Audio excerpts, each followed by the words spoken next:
Morning, dear students. Welcome to DSCG EJ Home Classes, and today we are going to discuss from class 8 geography chapter second chapter of geography.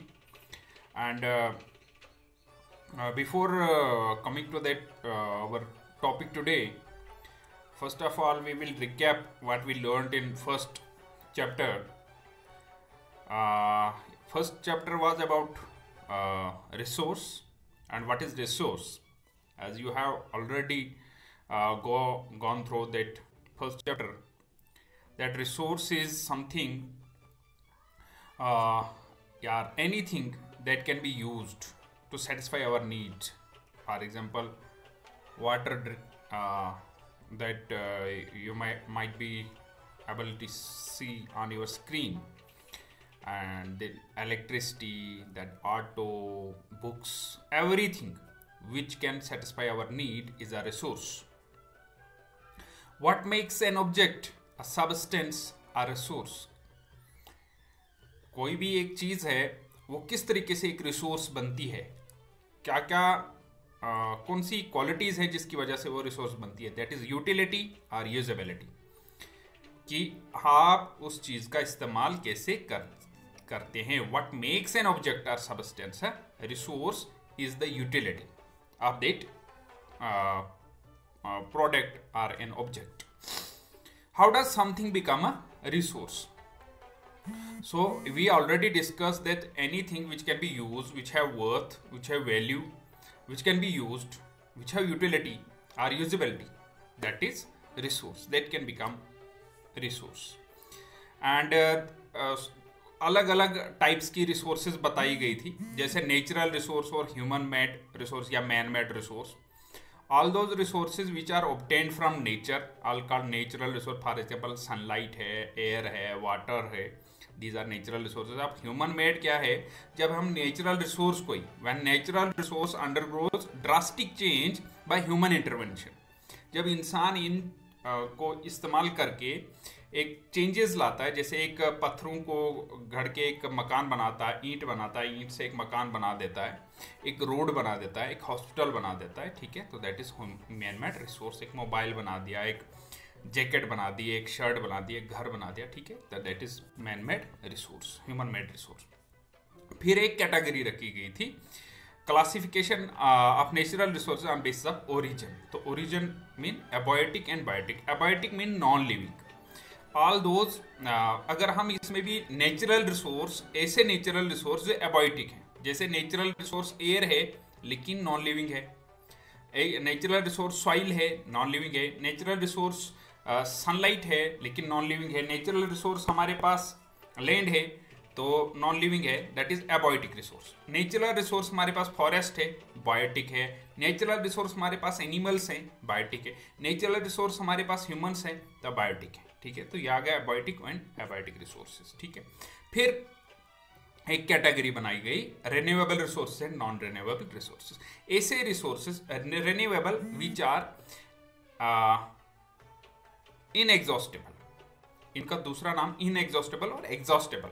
Inexhaustible जो खत्म नहीं होते, exhaustible non renewable resources यानी जो खत्म होते हैं, जैसे पेट्रोल, कोयला, वो क्या है, नॉन रिन्यूएबल, या हम उनको बोलेंगे एग्जॉस्टेबल रिसोर्सेज.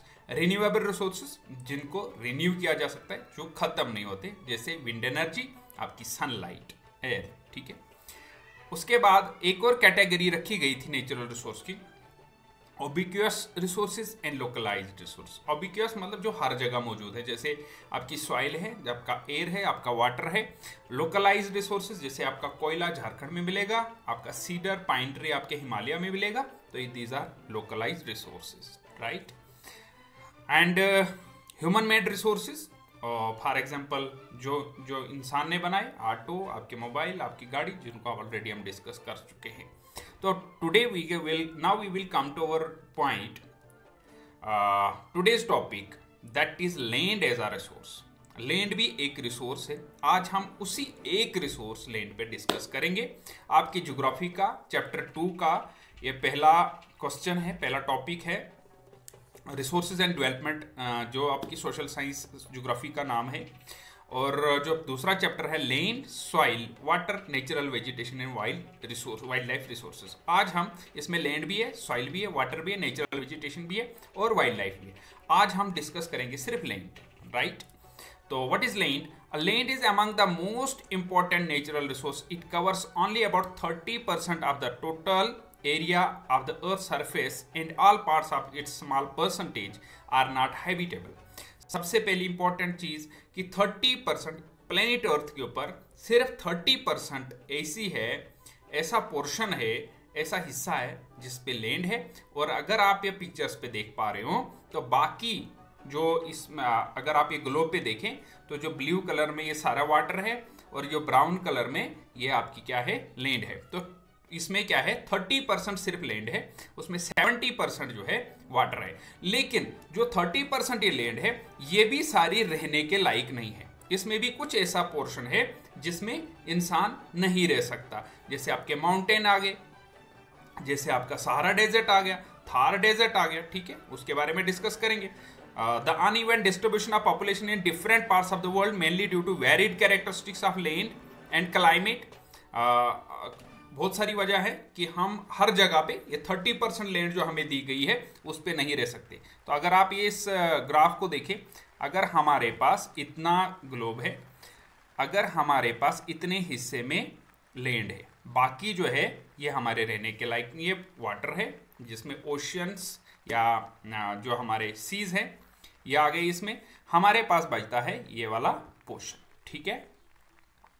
अब क्या है दूसरा step, 90% of the world population occupies only 30% of land area. जो हमारे पास ये 30% लैंड एरिया बचा हुआ है, यानी ये टोटल कितना है, ये लैंड का हिस्सा जो हमने बोला यहां पर पीछे दिखाया था मैंने कि अगर हमारे पास ये वाला हिस्सा है और इतने वाले हिस्से में क्या है हमारे पास लैंड, और जो ये बाकी वाला हिस्सा है यानी ये वाला हिस्सा जो है ये हमारे पास बचती है, ये 30% हमारे पास क्या बचती है, लैंड, ठीक है। और ये इस लैंड को अगर मान के चले हम, और 90% of the world population occupies only 30% of land area. इसमें से भी जो हमारे पास ये लैंड है,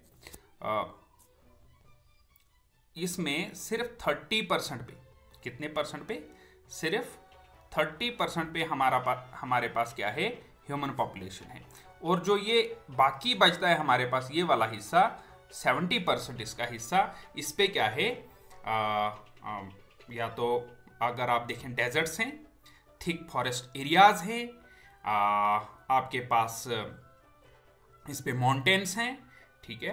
तो जहां पर जो रहने के काबिल नहीं है, या तो ऐसी लैंड है, स्लोप में लैंड है जहां पर हम अपना मकान नहीं बना सकते या हम उसको यूज नहीं कर सकते, ठीक है।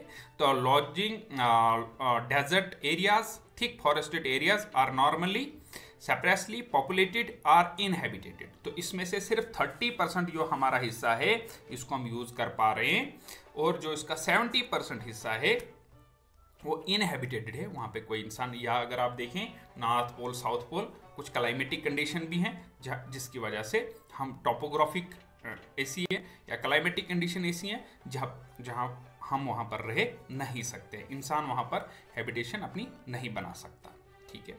Land use, land is used for different purposes such as agriculture, forestry, mining, building house, roads and setting of industries. This is commonly termed as land use. अब लैंड यूज किसको बोलते हैं, जब हम लैंड को इस्तेमाल करते हैं, जैसे अगर आप 2011 की सेंसस को देखें, जो ये लैंड यूज है 8% एग्रीकल्चर के अंडर आ गया, ठीक है, 7% जो अंडर डेवलप्ड एरियाज आ गया, 34% जो हमारे पास छोटा सा वो टुकड़ा 30% वाला है उसका ये वाला हिस्सा है जिसको इंसानों ने यूज किया है, रेजिडेंशियल एरिया में लगा दिया, इंडस्ट्री बना दी, रोड्स बना दिए, ठीक है, अदर बिल्टअप एरियाज, या फॉरेस्ट खुद एफॉरेस्ट्रेशन की, कहीं पर ये प्लांटेशन की, ठीक है। तो इसको हम बोलते हैं लैंड यूज। तो land, what is land use? Land use is used for different purposes such as agriculture, forestry, mining, building houses, roads, setting up of industries is known as land use,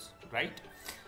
Moving to the next, land use of land is determined by physical factors. अब ये land use कैसे होता है, मतलब for example हम land को agriculture के लिए यूज कर रहे हैं और सारी लैंड को यूज नहीं कर रहे हैं, या कुछ लैंड को, जैसे अगर आप देखें भारत का हिस्सा डेक्कन प्लेटो के ऊपर, तो वहां पर कॉटन उगाया जाता है क्योंकि वहां पे हमारे पास क्या अवेलेबल है, सॉइल, ब्लैक सॉइल अवेलेबल है।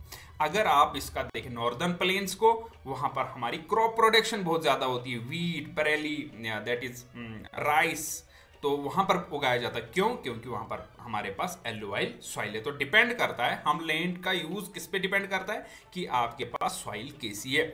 लैंड का यूज किस पे डिपेंड करता है कि आपके पास टोपोग्राफी कैसी है। अगर आप देखें स्लोप वाली, स्लांटिंग है, माउंटेनियस है, आपके पास प्लेन है, आपके पास पानी है कि नहीं है, और आपके पास क्लाइमेट कैसा है, ठीक है। तो पहली चीज आ गई टोपोग्राफी, आप कहाँ पे रहते हैं, आप इक्वेटर रीजन पे रहते हैं, नॉर्थ पोल पे रहते हैं या साउथ पोल पे रहते हैं। तो अगर नॉर्थ पोल पे रहते हैं तो वहां पे आप मैंगो नहीं ना उगा सकते, ठीक है। तो अगर आप इक्वेटर पे रहते हैं तो वहां पर एप्पल नहीं उगा सकते, ठीक है। तो वहां पर डिपेंड करता है कि आपकी टोपोग्राफी कैसी है, ठीक है। अगर आप डेक्कन प्लेटो के ऊपर रहते हैं तो वहाँ पर ब्लैक सॉइल ज़्यादा है, तो कॉटन या उसके मिनरल्स वगैरह वहाँ से बहुत सारे निकलेंगे, क्योंकि वहाँ की टोपोग्राफी और वहाँ का जो क्लाइमेट है वो डिफरेंट है, सॉइल डिफरेंट है। उसके बाद एक और चीज़, टोपोग्राफी, सॉइल, उसके बाद एक चीज़ आती है क्लाइमेट। क्लाइमेट क्या हो गया, मौसम कैसा है, कहीं पर बहुत ज़्यादा बारिश होती है, कहीं पर बहुत ज़्यादा गर्मी पड़ती है। तो ये भी डिपेंड करता है कि हम उस लैंड का कैसे यूज़ करते हैं। तीसरी चौथी चीज़ आ गई मिनरल्स, ठीक है। जैसे फॉर एग्जांपल हमारे इसमें अगर आप देखें डेक्कन प्लेटो को, तो वहाँ पर बहुत सारे मिनरल जैसे आयरन, बॉक्साइट, गोल्ड, सिल्वर, वो सारी चीज़ें वहाँ से निकलती हैं क्योंकि वहाँ पर अवेलेबिलिटी है उसकी। और एक चीज़ आ गई और इम्पोर्टेंट, अवेलेबिलिटी ऑफ वाटर। अगर आप देखें अगर आप देखें नॉर्दर्न प्लेन्स, वो अगर सबसे ज़्यादा फर्टाइल है, पूरे हिंदुस्तान को खाना देते हैं, इवन की दुनिया को खाना देने की ताकत रखते हैं। क्यों? क्योंकि वहाँ पर पानी की मौजूदगी है, पानी बहुत ज़्यादा है, रिवर सिस्टम जो हमारा उसके आसपास में बहता है, तो इसलिए वहाँ पर यानी अवेलेबिलिटी ऑफ वाटर भी एक इंपॉर्टेंट फैक्टर है। ये आ गए फिजिकल फैक्टर्स, चाहे वो सॉइल है, टोपोग्राफी है, क्लाइमेट है, मिनरल है या वाटर है। दूसरा फैक्टर आ गया ह्यूमन फैक्टर। ह्यूमन फैक्टर क्या आ गया कि इंसान कितना टेक्नोलॉजिकली एडवांस्ड है। अगर आप देखें जापान के अंदर हर चीज़ का वहाँ टेक्नोलॉजी एडवांस है, हमसे ज़्यादा प्रोडक्शन होती है, हर चीज़ का इस्तेमाल किया जाता है, ठीक है।